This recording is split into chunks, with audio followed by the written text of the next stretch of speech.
우리가 지난 시간에 공부한 내용이 뭐였죠? 시연이? 지난 시간에 공부한 내용? 사도신경 제일 첫 번째 그죠? 문장이 뭐였죠?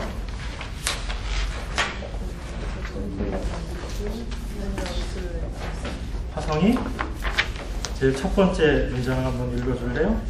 사도신경 제일 첫 번째.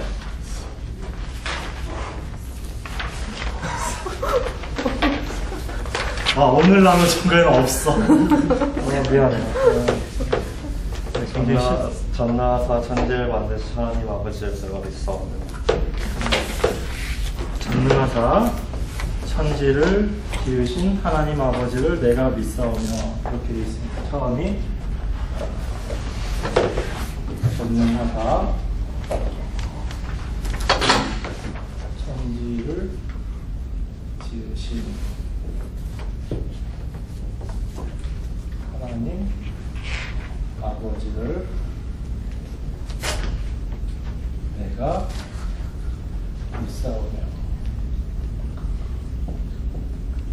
우리가 지난 시간에 한 내용이 이거였죠, 그죠? 그런데 여기서 조금 부족한 내용이 있었고 제가 한 가지를 더 말씀을 드리겠다 이렇게 말씀을 드렸습니다, 그죠? 자, 여기서 우리들이 기본적으로 생각해야 될 부분이 이 부분은 우리 삼위 하나님 중에 어느 분에 대한 이야기다? 어느 분? 이런 거 고민하면 안 되고.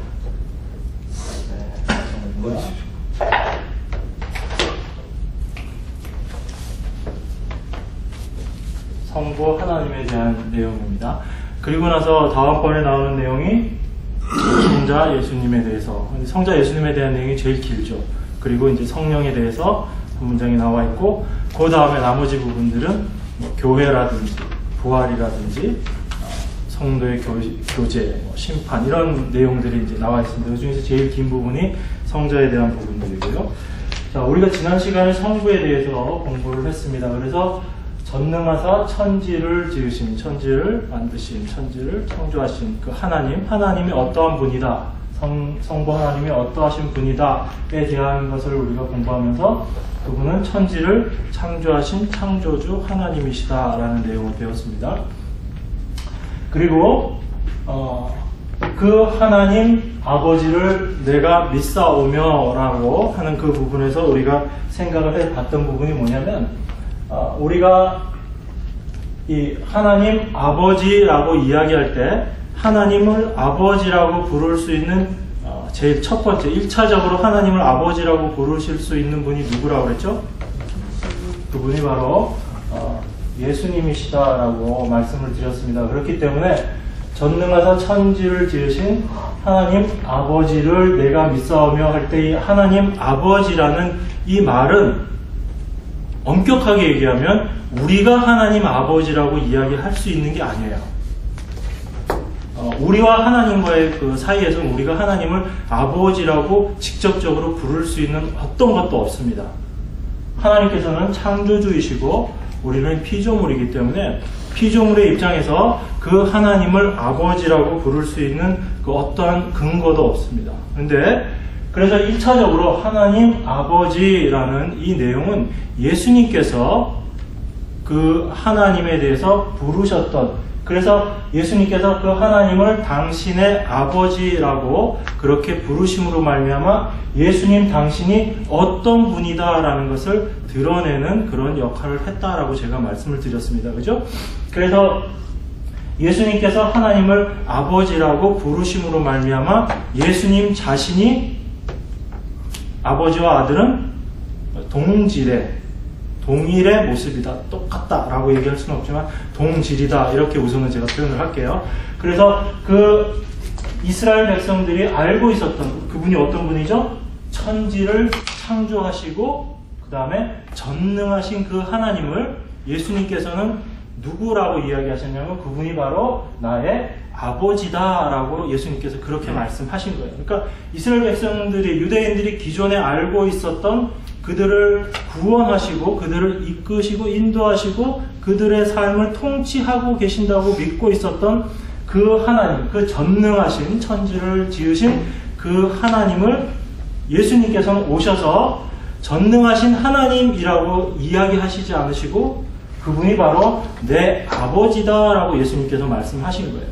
그래서 예수님 자신이 바로 그 하나님과 동일한 하나님이심을 이렇게 드러내어 주신 것입니다. 그래서 그 예수님께서 하나님을 아버지라고 불러주심으로 말미암아 이 예수님을 통해서 하나님의 자녀가 된 우리들이 이 하나님을 하나님 아버지라고 부를 수 있게 된 거죠. 그렇기 때문에 이 예수님을 빼고 나서 우리가 하나님을 아버지라고 부르는 것은 어떤 근거도 없는 거예요. 사실 그렇게 부를 수도 없는 존재이고 그냥 우리는 전능하신 천지를 지으신 하나님 이렇게밖에 우리가 부를 수 없는 그런 위치였다는 것입니다.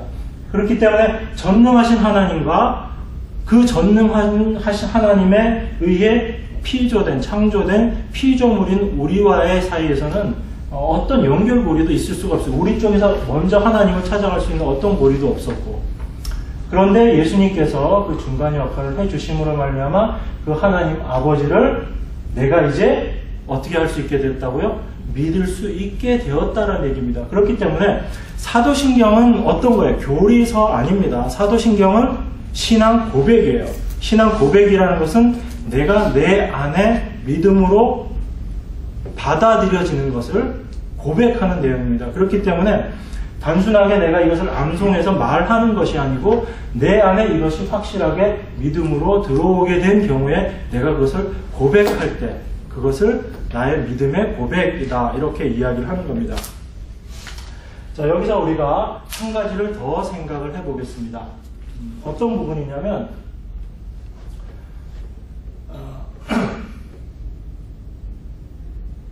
우리의 구원의 역사에 있어서 하나님께서 최초에 천지를 창조하셨어요. 그죠? 그리고 나서 인간이 죄로 말미암아 타락하게 되는 과정을 겪게 됩니다.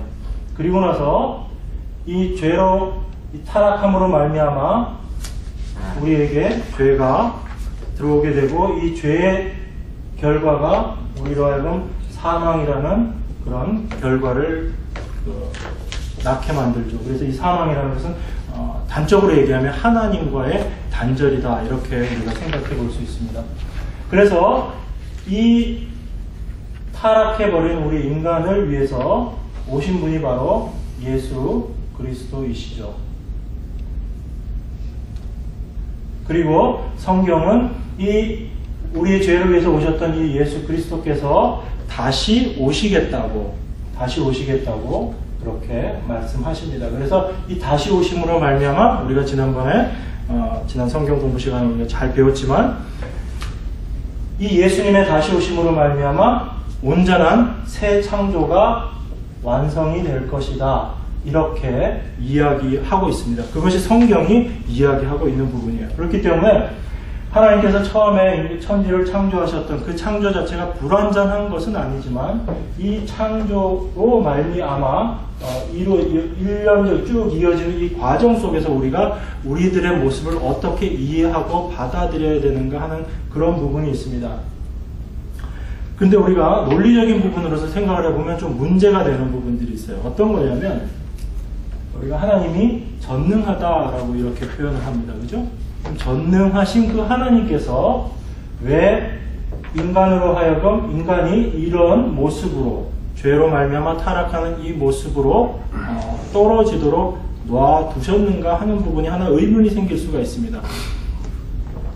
우리가 창조주 하나님 그리고 전능하신 하나님을 이야기할 때 제일 많이 나오는 질문 중에 하나가 그런 부분이죠. 왜 하나님은 전능하신 분이신데 왜 이런 상황을 발생이 되도록 그렇게 놔두셨는가 하는 부분이에요. 그래서 우리가 이 부분들을 올바로 이해하지 못하면 우리가 알고 있는 그 하나님의 전능하심에 오해가 될 수도 있고 하나님의 섭리와 그 계획 가운데 우리가 우리의 삶의 모습들을 어떻게 이해해야 되는가 하는 부분에 문제가 생길 수도 있습니다. 그것이 바로 이 하나님과 그 사이에서 역할을 하시는 예수 그리스도, 동일한 하나님이신 예수 그리스도를 우리가 어떻게 이해하고 이 예수 그리스도로 말미암아 완성되어지는 새 창조가 전능하사 천지를 지으신이라고 우리가 고백하는 이 고백 속에서 과연 어떻게 묻어나 있는가 하는 것까지를 사실은 이해를 해야 될 필요가 있습니다. 우리가 전능하사 천지를 지으신이라고 이야기할 때는 일반적으로 처음에 태초에 하나님이 천지를 창조하시니라의 그 부분에 머무는 경우가 많습니다. 그래서 거기서 끝나버리면 그 위에 인간의 타락이라든지 이 나머지 부분들을 이 전능이라는 부분하고 같이 연결시켜서 생각하기가 쉽지가 않아요. 그런데 전능하사 천지를 지으신 그 하나님, 이 전능하신 하나님께서, 창조주 하나님께서 갖고 계셨던 이 천지를 지으셨다는 이 개념 속에는 단지 태초에 하나님께서 천지를 창조하셨다 이것만 포함되어 있는 것이 아니고 이 전지전능하신 하나님의 그 계획 속에 이 모든 것들이 다 포함되어 있는, 그래서 이 전체를 하나의 하나님의 창조 사역으로 우리가 이해해야 되는 게 필요하다는 겁니다. 그게 사도신경을 우리가 암송할 때 단지 창세기 1장 1절 2절에 나와 있는 그 말씀만 생각하면서 우리가 천지를 창조하신 창조주 하나님으로 이해해버리면 그 하나님은 단절된 하나님으로 될 수밖에 없어요. 그런데 그 하나님은 창조주 하나님이신데 그 창조주 하나님의 전지전능하심은 어디까지 같이 포함되어 있는 부분이냐면 이 부분까지 포함되어 있는 거예요. 그래서 이 처음의 창조와 새 하늘과 새 땅이라는 이 완성된 새 창조의 모습까지를 포괄하시는 창조주 하나님, 그 전능하신 하나님으로 우리가 받아들일 때 예수 그리스도께서 이 땅에 오셔서 이루어 놓으시는 그 모든 사역들도 역시 하나님의 전지전능의 계획 가운데, 하나님의 섭리 가운데 포함된 내용이고, 그리고 우리는 이해할 수 없지만, 우리가 온전히 받아들이고 피조물인 우리들은 온전히 이해할 수 없지만, 그것이 우리 인간이 새 하늘과 새 땅, 새 창조 가운데 새로운 피조물로 동참되어지는 가장 온전하고 가장 올바른 모습이다라는 것을 우리가 믿음으로 받아들이게 되는 겁니다. 그렇기 때문에 하나님의 첫 번째 창조에 무슨 문제가 있어서 예수 그리스도가 오신 것도 아니고, 일반 사람들이 얘기하는, 그렇게 되면 하나님의 전능하심에 문제가 생기게 되죠. 그래서 이 하나님의 전능하심은 바로 이 모든 것들을 포괄하시는 그런 창조에 전능하신 하나님이시다라는 것을 우리가 이해해야지 됩니다. 그래서 이 예수님께서 그 하나님을 아버지라고 부르심으로 말미암아 우리가 이 하나님을 동일하게 아버지라고 부르게 될 수 있었던 것처럼 우리들의 삶의, 성도들의 삶의 모습도 하나님의 이 모든 계획 가운데 포함되어 있다라는 것을 우리가 이해하고 받아들여야지 되는 것이 중요합니다. 그렇게 받아들이게 될 때 우리의 날마다의 삶 가운데 모든 것을 결정하고 내 뜻대로 살아가는 것이 아니고 나의 삶의 모든 부분조차, 그리고 그 전체로서의 나의 삶도 하나님의 어디 안에? 창조 계획 안에, 그 섭리 안에 포함되어 있다라는 것을 우리가 받아들이게 되는 겁니다. 그래서 내 삶의 모든 부분들을 하나님께서 섭리하시고 간섭하시고 나를 이끌고 인도하신다라는 그 창조의 하나님을 우리가 받아들일 수 있게 되고, 그런 하나님을 우리가 진정한 전능하사 천지를 지으신 하나님입니다라고 우리가 고백하게 되는 것이 매 순간의 삶조차도 하나님께서 인도하시고 이끌고 계시다는 하나의 고백이 되는 겁니다. 그래서 이것은 한편으로는 하나님으로서의 전체적인 창조 사역이지만 이 시대를 살아가고 있는, 역사를 살아가고 있는 우리들에게 있어서는 역사의 종말이라는 것은 바로 새 하늘과 새 땅, 새 창조의 완성이거든요. 그래서 우리가 갖고 있는 종말론적인 인식, 진정한 그리스도인으로서 가져야 되는 종말론적인 인식이라는 것은 이 창조주 하나님께서 우리를 그렇게 끌고 가셔서 이 새 창조 가운데 완성된 하나님 나라의 그 모습 가운데 우리를 동참시켜 주실 것이고 그렇게 인도하실 것이다라는 그런 믿음을 가지고 날마다의 삶, 역사 안에 들어와 있는 우리들의 삶을 살아가는 그러한 세계관을 우리가 종말론적 세계관이다 이렇게 이야기할 수 있는 거죠. 그렇기 때문에 종말과 창조는 반대 개념이 아니에요. 우리가 이 하나님을 인정하는 입장에서는 창조라는 것은 바로 종말을 포함하고 있는 창조이고 우리가 갖고 있는 창조주 하나님이라는 것은 단순하게 천지를 창조하신 능력 있는 하나님 거기에서 끝나는 것이 아니고 지금 우리의 삶까지도 이끌고 인도하시고 우리를 하나님이 목적하셨던 그 곳까지 끌고 가셔서 완성시키시겠다는 그 하나님의 의지를 우리가 아버지라고 하는 그 고백을 통해서 그것을 우리가 받아들이게 되는 겁니다. 그래서 우리가 할 수 있는 것이 그 아버지를 내가 어떻게 한다고요? 믿습니다 라고 고백할 수 있는 거죠. 요 믿음에 대해서 나는 믿습니다 라는 요 부분에 대해서 로마서 10장 9절에서 10절 요 내용을 가지고 잠깐 몇 가지를 한두 가지 정도를 더 생각해 보도록 하겠습니다. 우리 지난번에 나눠준 강의에서 우리 수연이가 한번 읽어볼까요? 로마서 10장 9절에서 10절. 이후로 예수는 주님이라 고백하고 하나님께서 그를 죽은 사람들 가운데서 살리신 것을 마음으로 믿는 사람은 구원을 얻을 것입니다. 사람의 마음으로 믿어서 의에 이르고 입으로 고백해서 구원에 이릅니다. 네. 입으로 예수는 주님이라고 고백하고 하나님께서 그를 죽은 사람들 가운데서 살리신 것을 마음으로 믿는 사람은 구원을 얻을 것입니다. 사람은 마음으로 믿어서 의에 이르고 입으로 고백해서 구원에 이릅니다. 특별히 10절에 나와 있는 이 말씀을 가지고 제가 고등학교 때 참 많이 얘기를 많이 논쟁도 많이 하고 우리가 구원이라는 게 뭐냐 우리가 고백하면 되는 거 아니냐 그러니까 우리가 입으로 신하면 우리가 다 구원 받은 거다 참 이렇게 말이 많았던 구절인 것 같아요. 지금 생각해 보면 그런 부분들이 참 유익했다라고 생각을 하는데 그렇게 됨으로써 우리가 아는 것이 무엇이고 믿는 것이 무엇인가를 또 나눠서 성경을 찾아보고 어디에는 성경이 믿음에 대해서 안다라고 표현하고 어떤 부분은 또 믿는다라고 표현되어 있는 그런 많은 부분들을 보면서 성경적인 지식이 많이 좀 더해지지 않았나 그런 생각을 합니다.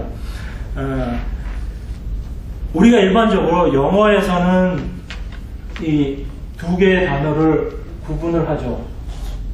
헤드하고 하트라는 이 두 개의 단어를 구분을 합니다. 그죠? 그래서 이 머리라고 되어 있고 우리가 일반적으로 마음이라고 이야기하는 이 부분에서 이 머리는 지식적인 것, 그 다음에 이 마음은 감정적인 것 이렇게 우리들이 생각을 많이 합니다. 그래서 영어적인 사고에 있어서 마음으로 믿어서 의에 이른다라는 이 표현을 보게 되면 이 부분은 왠지 빠져나가고 여기에 더 집중되어 있는 것 같은 그런 느낌이 들어요. 그런데 히브리어에서는 이 두 가지 이것을 우리가 보통 히브리어에서 성경의 구약 성경에서 마음이라고 표현되어 있을 때는 이 두 가지를 다 포괄하는 의미다라고 그렇게 이해를 하시면 됩니다. 그래서 우리가 로마서 10장 10절에 나와 있는 이 말씀을 볼 때 사람은 마음으로 믿어서 의에 이르고 입으로 고백해서 구원에 이릅니다 라고 할 때 마음으로 믿는다라는 거에는 어떤 것이 포함이 되냐면 우리가 믿음으로 고백하는 그 고백 속에는 우리가 믿는 대상 우리가 무엇을 믿는가 하는 그 대상에 대한 지식적인 부분이 같이 포함이 된다라는 얘기예요. 그런데 이 부분을 지식적인 부분이 포함된다라는 부분을 우리가 이해하는 데 있어서 조금 조심해야지 되는 부분이 있습니다. 이것은 지식적인 부분은 우리가 이것조차도 포함이 되고 그래서 그 마음에는 이런 지식적인 것, 그 다음에 믿음으로 우리가 받아들이는 것까지 다 포함이 됩니다라고 했을 때 이 지식적인 것에 철저하게 논리적 이해까지를 완전히 포함하느냐 하는 부분에 있어서는 우리가 신중하게 생각을 해야지 돼요. 뭐냐면 성경에서 우리가 무엇을 믿는다, 마음으로 믿는다라고 얘기할 때 그것은 지식도 포함된 마음이다라고 제가 말씀을 드렸습니다. 그런데 그 지식이라는 것은 우리가 믿는 그 대상이 무엇인가, 그 대상이 어떠한가에 대한 지식이지, 그것이 우리의 인간의 논리적인 생각으로, 인간 지혜로 그 모든 것들을 다 이해하고 나서, 그리고 나서 믿는다의 의미까지는 아니에요. 그러니까 거기서 우리가 혼동이 생기는 겁니다. 왜냐하면 성경의 많은 부분은 우리가 논리적으로 이해할 수 없는 부분이에요. 그래서 이 두 부분을, 이 머리라는 이 부분까지를 그런 식으로 이해하지 못하면은, 그러면 논리적으로 이해 안 되면 우리가 못 믿는 거네? 그러면 내가 믿음으로 고백할 수 없는 거네? 이런 결론으로 가버릴 수가 있습니다. 무슨 얘기인지 아시겠죠? 이런 겁니다. 뭐 단순하게 하나님께서 천지를 창조하셨습니다 라는 그 내용에서 우리가 천지를 창조하신 그 대략에 대해서 살펴봤어요. 천지 창조, 하나님께서 창조를 어떻게 하셨다? 하나님께서 세상을 어떻게 창조하셨다? 말씀으로 창조하셨다, 이렇게 되어 있습니다. 그죠? 그래서 이 말씀으로 창조하셨다라는 의미는 하나님께서 어떤 재료들이나 그런 것들을 가지고 창조를 하셨다는 것이 아니고, 아무것도 없는 상태에서 하나님께서 천지를 창조하시고 천지 만물을 다 만드셨다라는 그런 의미다라고 우리가 공부를 했습니다. 그리고 그것은 말씀으로 창조하셨다라는 그 의미가 그런 의미이기 때문에 그 하나님은 어떤 하나님이시다? 전능하신 하나님이시다라는 것을 우리가 공부를 했어요. 이것이 우리가 믿는 바에 대한 내용, 우리가 지식으로 가져야지 되는 부분입니다. 그런데 여기서 한 발 더 들어가서, 그러면 하나님이 어떻게 천지를 말씀으로 창조하셨느냐에 대해서는 우리가 대답할 수 있어요, 없어요? 그럼 우리의 그 능력 밖에서 일어나는 부분이에요.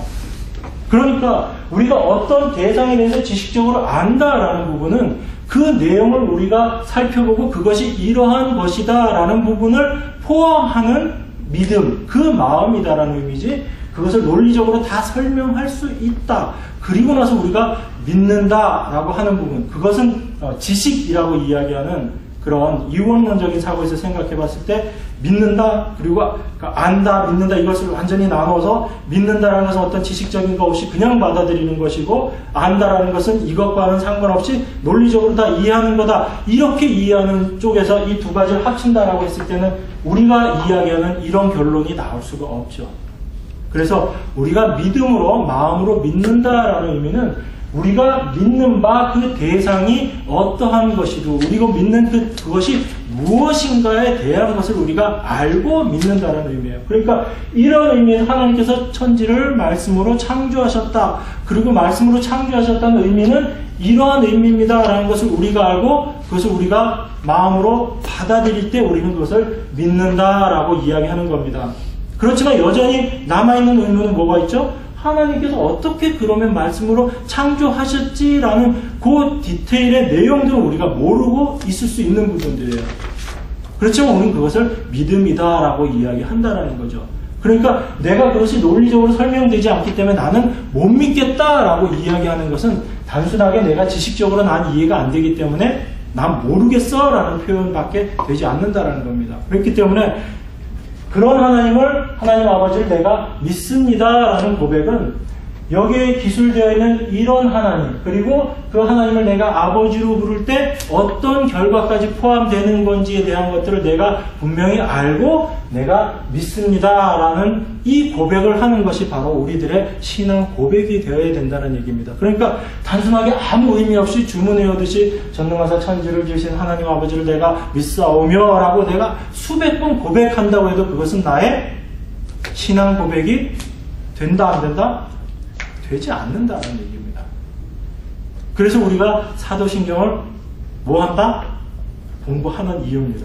그래서 사도신경을 공부하는 이유가 거기에 있는 겁니다. 그냥 이 문장 그냥 외워서 우리가 매번 고백하면 되는 거지라고 생각해버리면 굳이 이 내용까지 우리가 공부할 필요가 없는 거죠.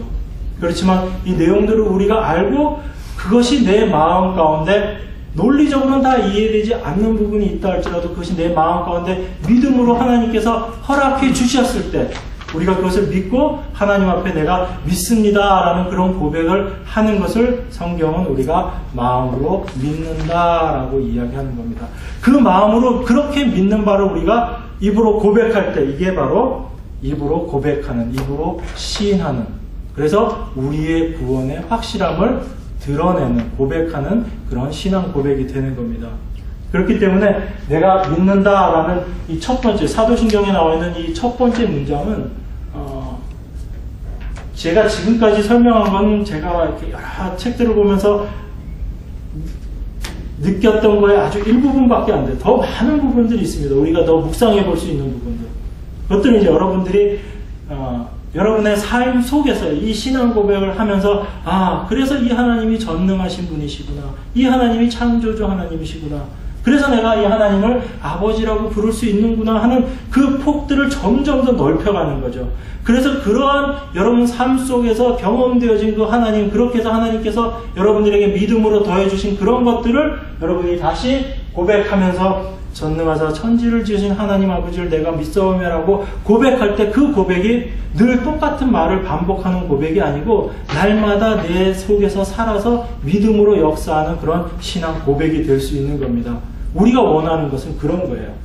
그냥 단지 외워서 그것을 암송하는 수준의 그런 고백이 아니고 내 안에서 그렇게 이해되어지고 하나님께서 내 안에 믿음으로 허락하심으로 말미암아 그것을 내 안에서 믿음으로 화답하며 고백하는 그 믿음. 그래서 내가 믿사오며 라는 이 고백은 그렇게 중요한 겁니다.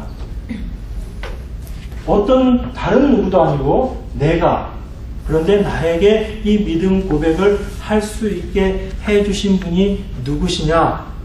그래서 우리가 또 이어서 계속 공부해 보도록 하겠습니다. 제가 기본적인 부분들 성부, 성자, 성령 하나님에 대해서 쭉 해나가면서 진도 때문에 한 번에 모든 것들을 다 설명드리지는 못할 거예요.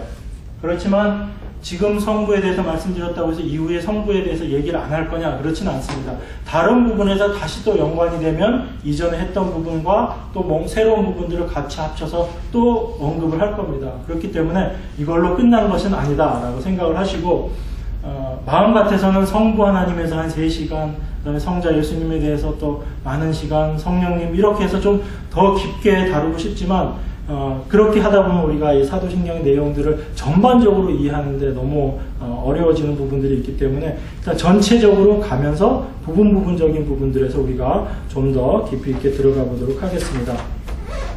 자, 오늘은 거기에 이어서 나오는 두 번째 문장입니다. 두 번째 문장은 어떻게 시작이 되죠?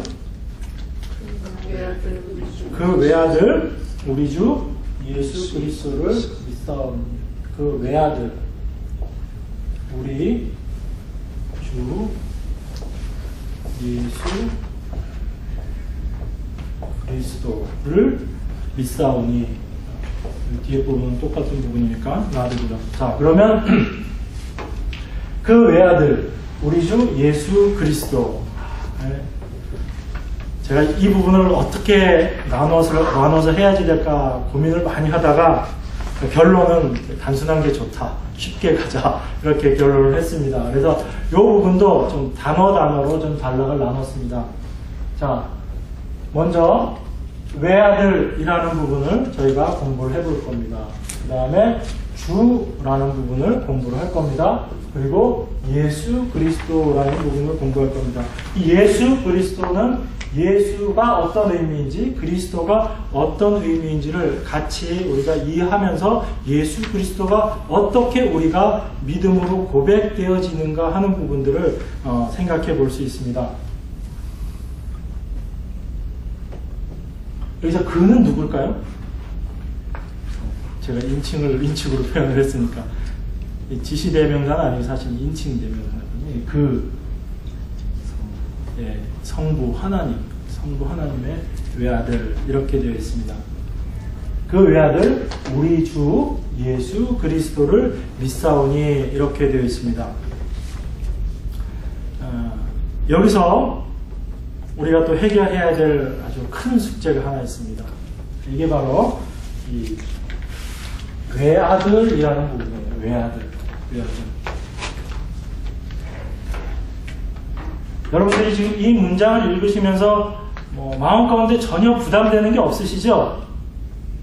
우리가 늘상 이야기하고 있었던 부분이고 믿음으로 받아들였던 부분이다라고 생각하고 계실 것이고, 그 다음에 각각의 단어에 대해서 여러분들이 갖고 계시는, 또 이해하고 계시는 그런 부분들이 분명히 있을 겁니다. 그죠? 그러면 그 부분들이 과연 정말 성경에서 그것이 그러한 의미로 쓰였는가 하는 부분들을 우리가 좀 생각을 해 보려고 합니다. 자, 먼저 이 외아들이라는 부분을 한번 생각을 해 보겠습니다. 외아들 그러면 우리가 이야기할 수 있는 게 어떤 게 있죠? 외아들. 선호. 네. 선호. 네. 여기다 그러다가 선호 이렇게 쓸 수는 없고, 외아들 그러면 요 개념을 생각할 수 있습니다. 그죠? 또 어떤 게 있을까요? 외아들 그랬을 때 우리가 생각할 수 있는 것. 크게. 저희 입만 이렇게 하시면 제가 잘 몰라요. 하품하시는 줄 알고. 또 어떤 게 있을까요? 외아들 그랬을 때 우리가 외아들이라는 이 표현에서 우리가 생각할 수 있는 것. 특별함. 네, 예습을 해오신 것 같아요. 제가 아주 선뜻 놀랐습니다. 아들 이렇게 생각하면 안 돼, 너는. 나는 특별해. 이렇게 생각하면 너도 똑같아. 똑같아. 또 외아들 그러면 이 아들이라는 표현은 부자 관계를 전제로 생각하는 개념이죠. 그죠? 그러니까 아주 포괄적으로 생각하면 출생이라는 것을 생각해 볼 수 있는 단어입니다. 그죠? 외아들이라는 건. 다른 부분에서는 사실은 그런 오해의 소지가 많이 없는데, 외아들이라는 부분을 우리가 생각할 때는 그 외아들에 대해서 우리가 이해하는 속에서 자칫 잘못된 오해를 할 수 있는 부분이 뭐냐면 이 부분이에요. 이 부분입니다. 자, 제가 물어보겠습니다. 예수님은 어떻게 존재하셨나요? 예수님은 어떻게 존재하셨죠? 삼위일체로는 공부를 해야지 되는데 너무 깊이 있게 들어가면 힘들어지니까 제 강의 스타일이 조목조목 나눠서 이렇게 그 학문적으로 파고들기보다는 전체적으로 두루뭉실하게 이야기하면서 잘 모르는 것도 슬쩍슬쩍 넘어가는 게 제 강의 스타일이에요. 그러니까 듣는 사람이 그런 면에 있어서는 좀 편할 수 있습니다. 왜? 푸짐하게 디테일한 걸 암기는 안 해도 되니까, 흐름만 알면 되니까. 대신 집에 가서 숙제할 땐 참 답답해지죠. 알긴 아는 것 같은데 정답은 하나도 모르겠고, 좀 이해를 해 주십시오. 자, 이 출생이라는 이 표현 때문에 우리가 오해하는 부분들이 많습니다. 예수님께서 어떻게 존재하셨습니까? 스스로 존재하셨다. 그죠? 또 성경에는 어떻게 되어 있죠? 성경에 나와 있는 표현들 중에는 하나님과 함께 계셨다는 그런 표현도 있고요. 또 하나님이 나오셨다 이런 표현은 없나요? 그러니까 왜 이 문제를 제가 잠깐 언급을 하냐면, 이 외아들이라고 신앙 고백을 하면서 이 신앙 고백 속에 이 외아들이라는 이 단어 자체가 들어가게 된 과정이 너무나 이렇게 많은 우여곡절을 거쳐서 이게 받아들여지게 되었다라는 거예요. 출생은 아버지의 존재를 전제로 합니다. 그리고 이것은 어떤 낳는다라는 어떤 육체적인 그런 베이스를 갖고 논의되는 개념이에요. 그런데 예수 그리스도를 아들이라고 이야기했을 때 아버지가 누구죠? 성부 하나님이시죠. 성부 하나님이 예수님을 낳았다라는 그 표현이 한편으로는 맞지만 한편으로 아주 잘못된 표현일 수 있다는 거예요. 왜냐하면 하나님은 우리가 잘 알고 있죠. 우리가 고백할 때 하나님은 영이시니 육체시니, 하나님은 영이시니라고 되어 있거든요. 그러면 이 영은 영과 반대되는 것이 육체라는 어떤 물질적인 개념이거든요. 그런데 낳는다, 출생한다, 이것은 다분히 여기에 많이 생각이, 육체적인 부분에 생각이 많이 집중되어 있는 사고입니다. 그래서 예수 그리스도를 그 외아들이라고 표현하는 그 부분에 있어서 예수님께서 당신이 하나님을 아버지라고 부르심으로 하나님과 아들과, 아버지와 아들과의 관계를 예수님께서 고백하셨다라고 우리가 바로 직전에 공부를 했습니다. 그런데 이 외아들이라고 인정되어지는 이 부분이 지금 우리가 이렇게 쉽게 고백하고 있지만, 그리고 우리가 이 외아들이라는 이 표현 속에는 온전한 인간이시며 온전한 하나님이신 그것을 같이 포함하고 있는 그 개념이다라는 것을 우리가 받아들이지만 처음에는 이게 쉽게 그렇게 받아들여지지 않았다라는 거예요. 그래서 예수님이 어떻게 생겼느냐, 예수님을 외아들이라고 할 때 그럼 외아들이라고 하는 것 자체를 우리가 거부할 것이 아니고 이미 성경에 다 나와 있는 부분이니까 그러면 이 외아들을 어떻게 이해할 것이냐 하는 부분에 있어서 논의가 됐던 게 제일 처음에 나오는 얘기가 오리겐이라는 학자가 이야기했던 부분입니다. 예수님이 어떻게 생겨나게 되었느냐, 그럼 하나님께서 육신적으로 낳은 분이 아니라면 예수님께서 어떻게 생겨났느냐라고 그렇게 이야기할 때 이 오리겐이라는 사람이 하나님의 그 신성이라는 것이 넘치고 흘러넘쳐서 그 흘러넘침으로 말미암아 나오신 분이, 제일 처음에 나오신 분이 예수 그리스도, 그 하나님의 아들이시다. 그래서 제일 처음에 나왔기 때문에 그분은 특별하고 그래서 외아들이다, 이렇게 설명을 했어요. 그러니까 어떤 얘기가 되냐면 하나님과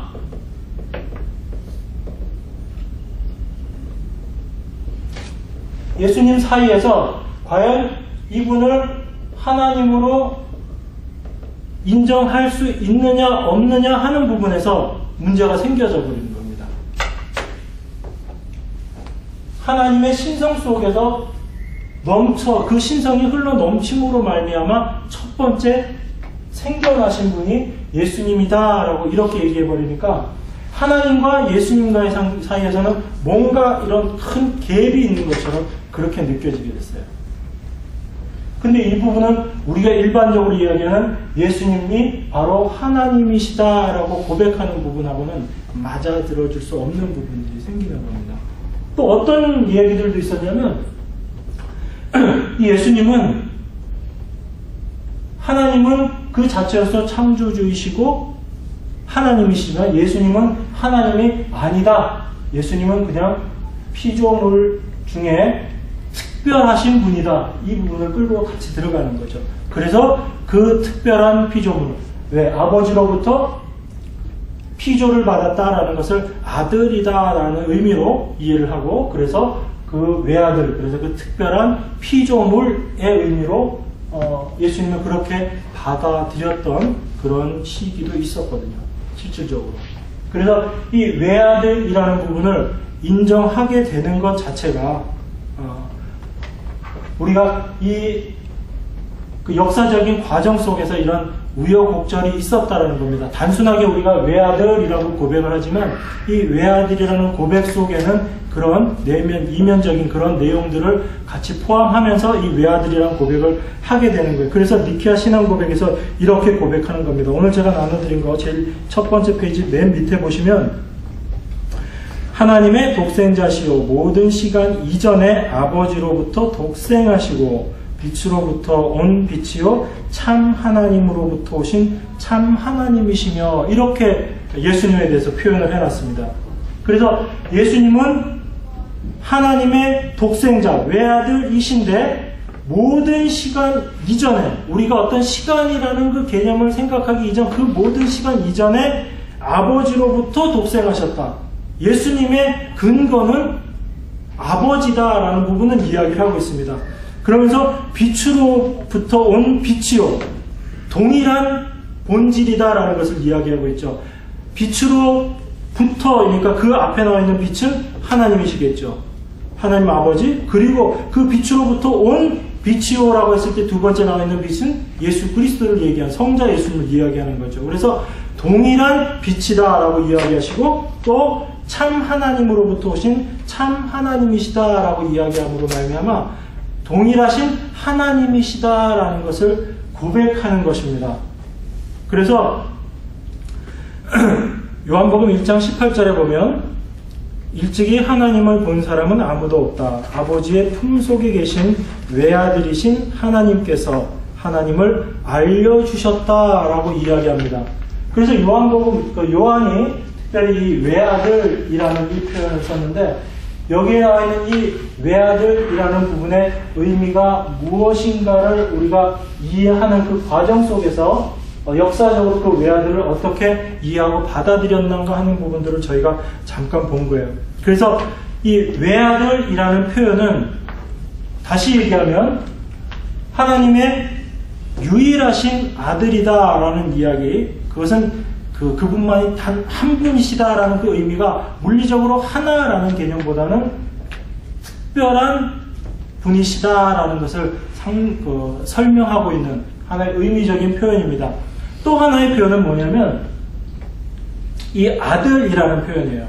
그래서 이 외아들이라는 것은 아들이 여럿이 아니고 단 하나의 아들이라는 의미죠. 그죠? 아들이 하나라는 의미니까. 그런데 이 하나는 물리적으로 하나라는 의미로 쓰였다기보다는 오히려 더 많은 의미로는 이 하나라는 것은 연합의 개념으로 표현을 하고 있다라는 얘기입니다.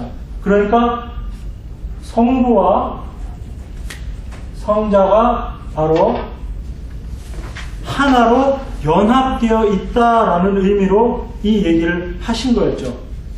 그래서 아버지와 아들은 본질상 다를 수가 없습니다.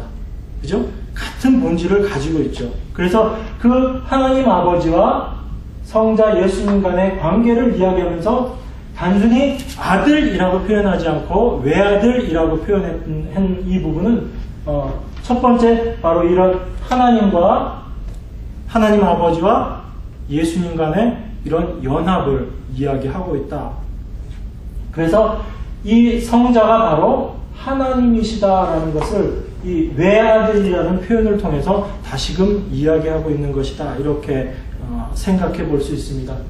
그리고 이 외아들이라는 얘기는 아까 말씀드렸던 것처럼 특별한 아들이라는 겁니다. 다른 아들과 구별되는 어떤 특별함이 있는 그러한 아들이다라는 그런 의미로 우리가 생각해 볼 수 있습니다. 그래서 같은 아들이지만 하나님의 자녀된 우리와 하나님의 외아들이신 예수님은 구별이 되는 겁니다. 그렇기 때문에 외아들이라는 의미가 단순히 하나님에게는 아들이 하나밖에 없다라는 의미로 이해해버리면 그 이후에 하나님의 자녀된 우리들은 설 자리를 잃어버리게 되는 겁니다. 그렇기 때문에 1이라는 숫자 개념의 하나가 아니고 이 하나라는 의미는 연합과 하나님 앞에 특별하신 분으로서의 아들이었다는 의미로 이해되어지는 겁니다. 그래서 이 외아들이라는 표현 자체가 예수님 그분이 바로 하나님과 동일하신 분, 본질이 같으신 분, 즉 하나님이시다라는 것을 표현하고 계신 것이고 바로 그 외아들이신 그 예수님의 특별하심으로 말미암아 그 특별하신 관계가 그 이후에 하나님의 자녀가 되는 우리들을 어떻게 하나님 앞으로 인도하십니까 하시는 그 특별함까지를 같이 포함하고 있다. 이렇게 우리가 이해할 수 있습니다. 그래서 요한복음 1장 1절에도 태초에 말씀이 계셨다. 그 말씀은 하나님과 함께 계셨다. 그 말씀은 하나님이셨다라고 표현하면서 그 말씀이신 예수님 그분이 바로 하나님이시다라고 고백을 하고 있습니다.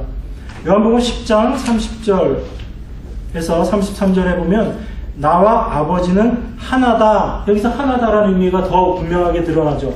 이것은 하나다, 카운터로 그냥 하나다 이런 의미가 아니고 합쳐져 있는 연합의 개념으로서 나와 아버지는 하나다 이렇게 말씀했습니다.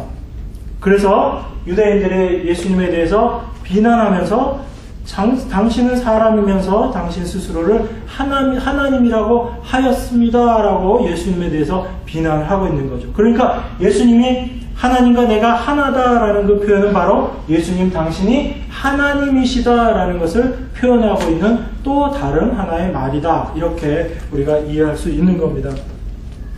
그래서 그 외아들 우리 주 예수 그리스도를 우리가 믿사오니라고 했을 때 그 외아들이라는 의미는 이런 의미까지를 다 포함하고 있는 것이다 라고 생각할 수 있습니다. 제가 오늘은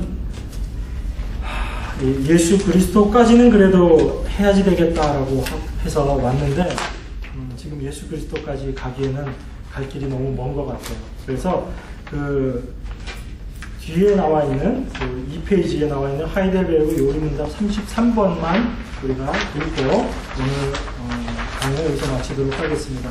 하이델베르그 요리문답 33번에 보시면 이렇게 질문합니다.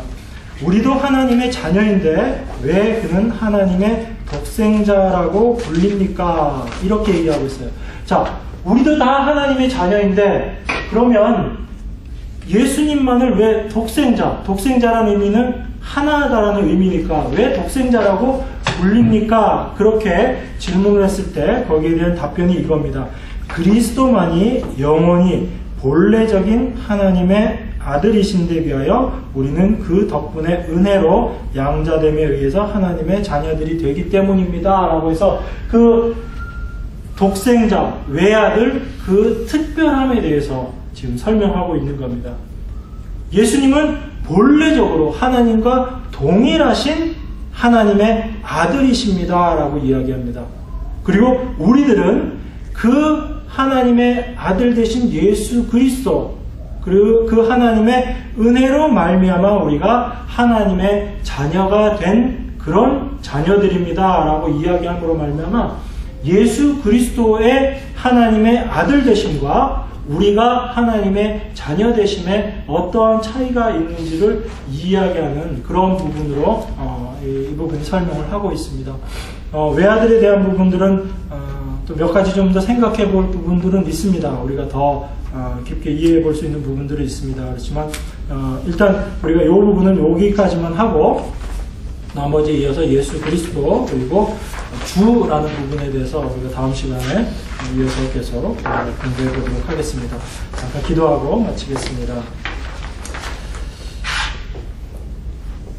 우리가 하나님을 창조주 하나님이시오 전능하신 분이심을 고백할 때 그 고백의 의미가 무엇인지 그리고 우리가 그 예수님을 하나님의 외아들이라고 고백할 때 그 고백의 의미가 무엇인지 우리가 묵상하고 생각해 보았습니다.